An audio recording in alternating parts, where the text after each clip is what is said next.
who should get booster shots for each of the COVID-19 vaccines currently available in the United States: Pfizer, Moderna, and Johnson & Johnson. Most American adults who have been vaccinated against COVID-19 will be eligible to get a booster shot in the coming weeks and months. Assuming the CDC agrees with the unanimous decision of the FDA last week, anyone who received the Moderna vaccine who is 65 or over, or who is at higher risk of COVID-19 because of their jobs, living conditions, or underlying medical condition, should get a booster shot of the Moderna vaccine 6 months after they received their second dose. The same has already been approved for those who received the Pfizer vaccine. For any adult who received the single-dose Johnson & Johnson vaccine, the FDA is recommending that you should get a second shot, no matter your age or risk level, at least 2 months after you received your first shot. That means that if you got a J&J shot in the spring, like I did, or anytime before late August, you'll be able to go and get a second shot as soon as the end of this week. If you have a primary care physician, you can make an appointment to get you or your loved one their free COVID-19 booster shot, or just visit vaccines.gov to find a spot near you. And I'm going to spell that for everyone: vaccines.gov, vaccines.gov. I want to remind everyone, we all take booster shots already, for the flu, for the whooping cough, for tetanus. For COVID-19, it's no different. Booster shots are already a normal part of modern medicine, which, let's remember, brought life expectancy in the United States from 39 years in 1860 to about 47 at the turn of the 20th century, to the in the high 70s today. Parents watching their own children survive to adulthood, grandparents meeting great grandkids. That isn't happenstance, that's healthcare. And vaccines have been part of the reason why we have achieved greater.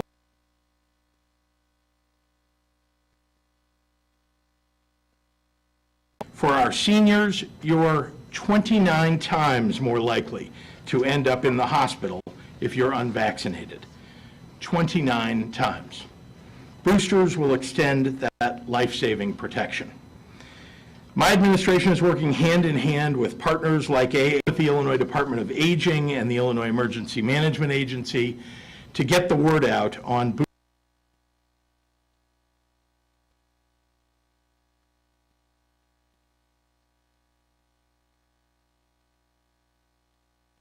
booster shots for seniors and other vulnerable residents. And Dr. Ezike will talk a little more about where the majority of residents and staff received the Moderna vaccine. IDVA leadership is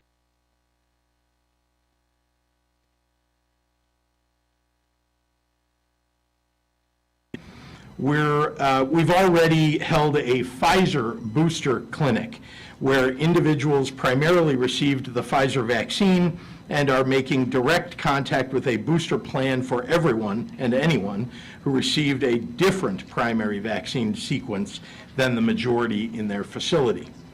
IDPH is also pushing and assisting private nursing homes and other long-term care facilities to quickly make boosters available to all of their eligible residents, which will include just about everyone by the end of the week.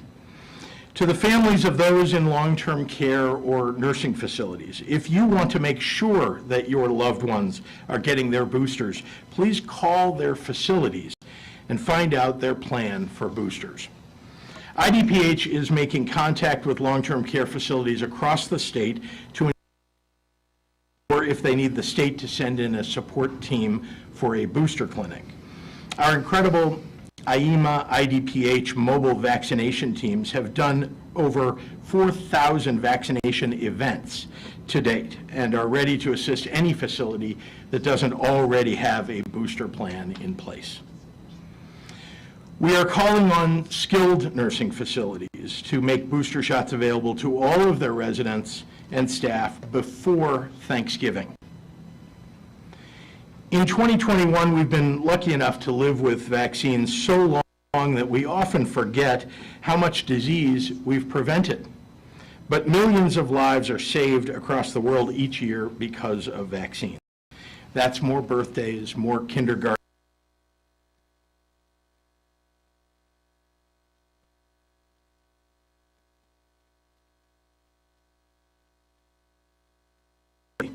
From June through September of 2021, approximately 90,000 COVID-19 deaths among U.S. adults likely would have been prevented if they had chosen to get vaccinated. 90,000. It doesn't have to be this way. So let's do what we can to keep ourselves, our families, and our neighbors safe. COVID-19 vaccines, if you haven't yet gotten one, you should get one,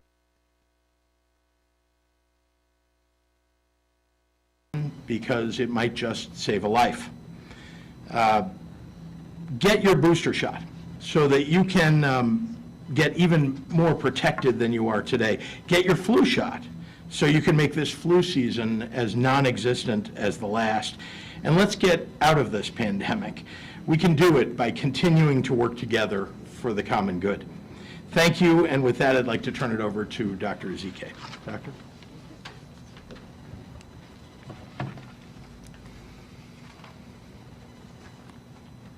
Good morning, everyone. It's fall again, and we saw last fall and last year the devastating impact that COVID-19 had in our long-term care facilities. We saw it here in Illinois, we saw it across the country, we saw it internationally. We, as Illinoisans, will not stand idly by and relive the tragedy that we saw, especially when we have a powerful tool that will prevent those hospitalizations and deaths in our beloved family members in long-term care facilities. We do know that advanced age is one of the most significant risk factors in breakthrough hospitalizations and deaths, which is exactly why living in long-term care facilities. The data clearly shows that while the vaccine continues to offer protection to everyone, the overwhelming majority of the hospitalizations and deaths due to COVID after being fully vaccinated have occurred in those over the age of 65. Last week, I participated in a town hall meeting with the AARP to help answer questions about booster shots and who should get them. We are working very closely with the Department of Aging to also get the word out.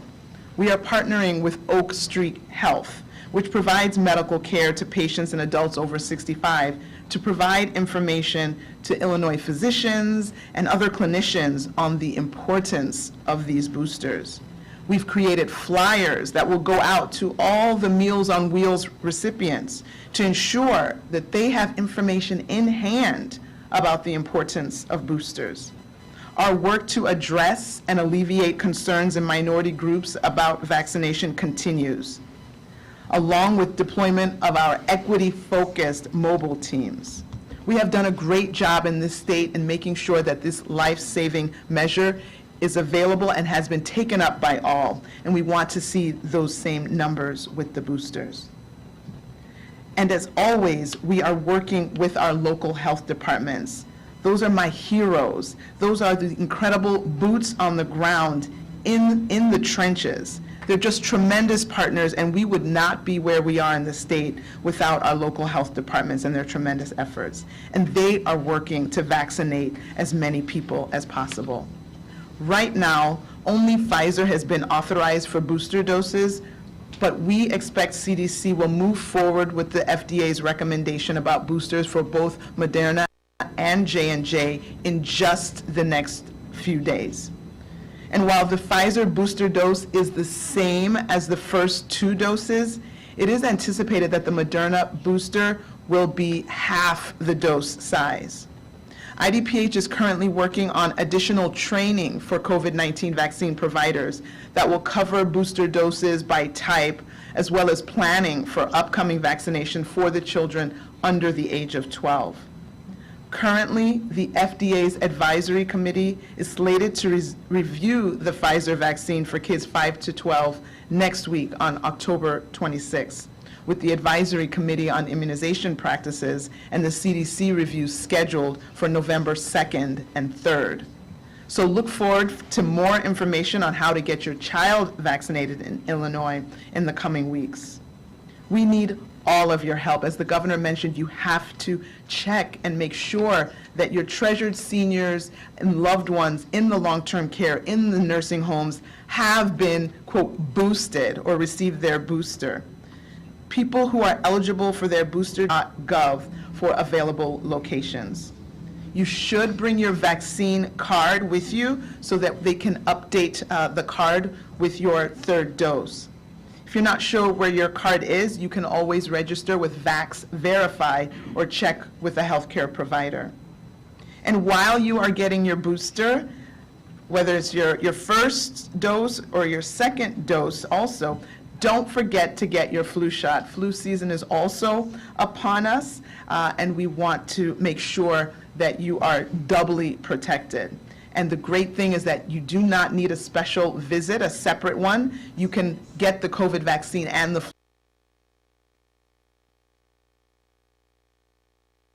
flu shot at the very same visit. So no extra trips to the clinic, no extra trips to the pharmacy. Vaccines, all of them, whether against the flu, COVID, or other diseases, they do save lives. That is the bottom line, and we need to avail ourselves of these wonderful gifts. Buenos días y feliz otoño a todos. Vimos el enorme impacto que tuvo COVID-19 en nuestros centros de atención a largo plazo, en Illinois y en todo el país al comienzo de la pandemia. No volveremos a revivir esa tragedia cuando tenemos una herramienta muy poderosa que ayudará a avanzada. Es un factor muy importante en las hospitalizaciones y muertes. Por eso se recomiendan las vacunas de refuerzo para todas las personas de 65 años o más, así como para las personas en centros de atención a largo plazo. Los datos muestran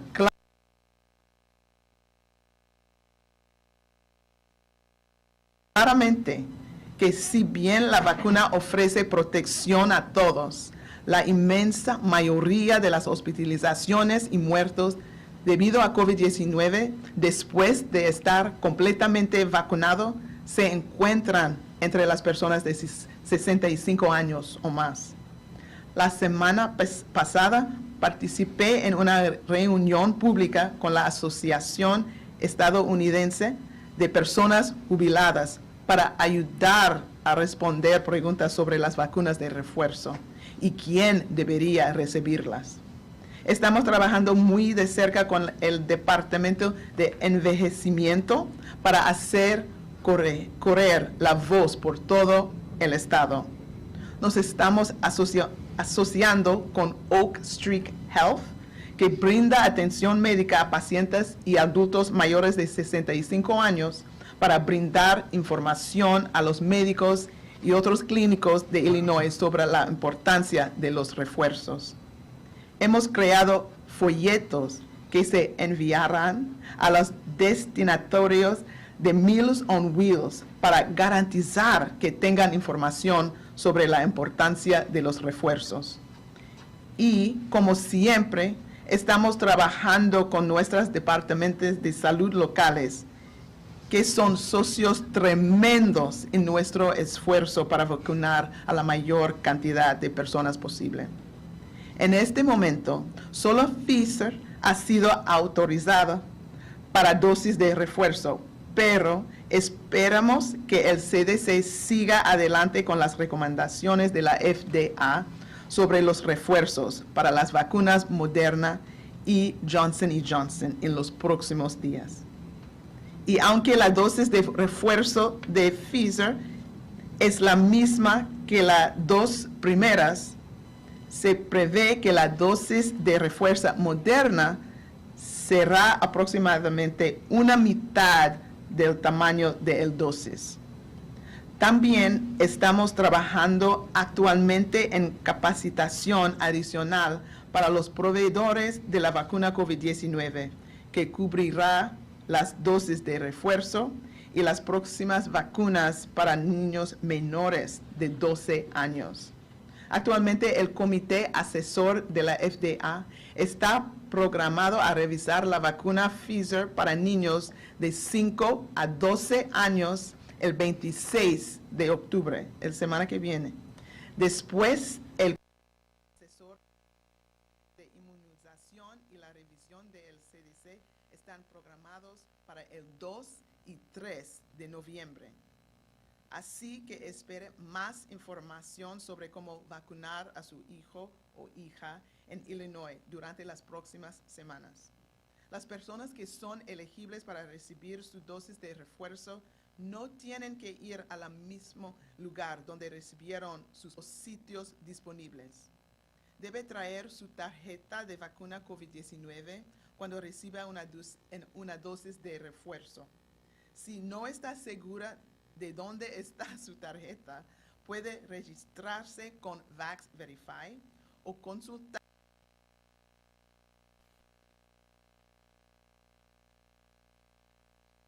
con su proveedor de atención médica. Y mientras recibe su refuerzo o incluso la primera o la segunda dosis, pregunta acerca de cómo vacunarse contra la influenza.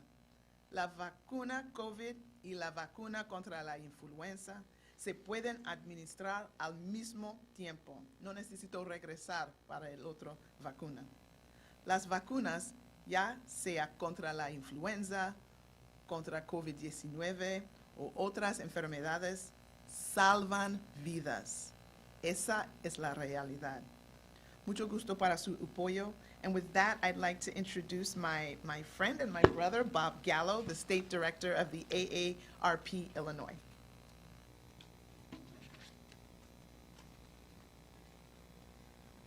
Thank you, Governor Pritzker and Dr. Sister Ezike. Good morning. I'm Bob Gallo, State Director for AARP Illinois, and I'm glad to be here today to help convey the importance of vaccines and boosters, especially in congregate living facilities like nursing homes. Since the start of the pandemic, 723,205 people have died nationwide from COVID-19, and 96% of those deaths were to people age 50 and older. In Illinois, over 25,000 people have died to COVID-19, and an estimated heartbreaking stories from nursing home residents and their families about the devastating impact of COVID-19.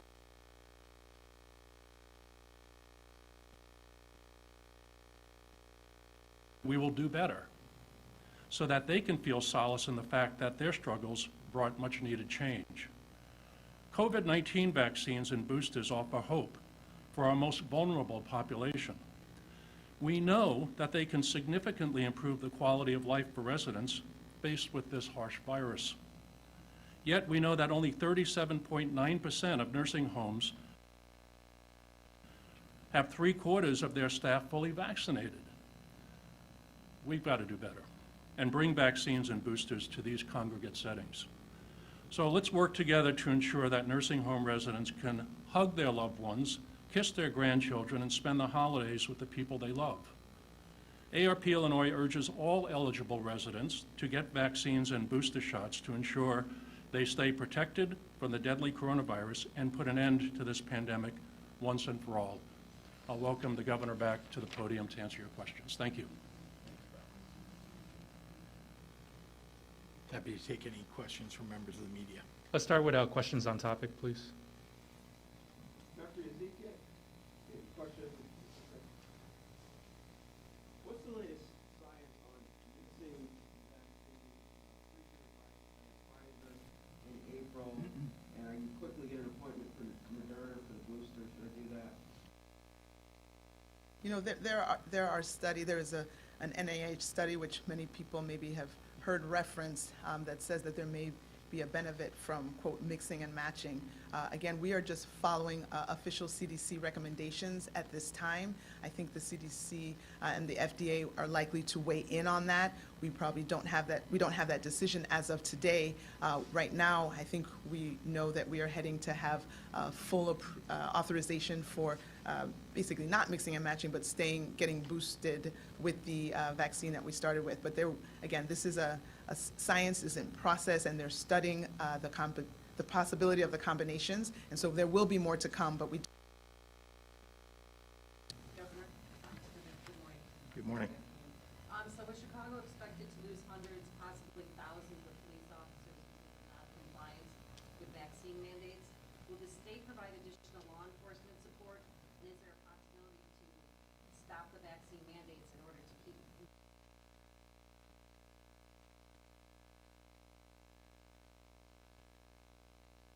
do their job? Well, we have offered to any municipality who asks the ability to request state police, and in the event of some serious emergency, National Guard. But in most cases, state police, and we have, in fact, deployed them when asked over the last 18 months, and will continue to make that offer. Do you have a force large enough, though, to accommodate local municipalities if, in fact, this turns into a crisis? Well, again, it depends on how many people decide not to come to work in those municipalities. But the truth is that, as you, I think, know, we have about 1,900 state troopers for the state of Illinois. We have 57,000 square miles that they're responsible for. And so we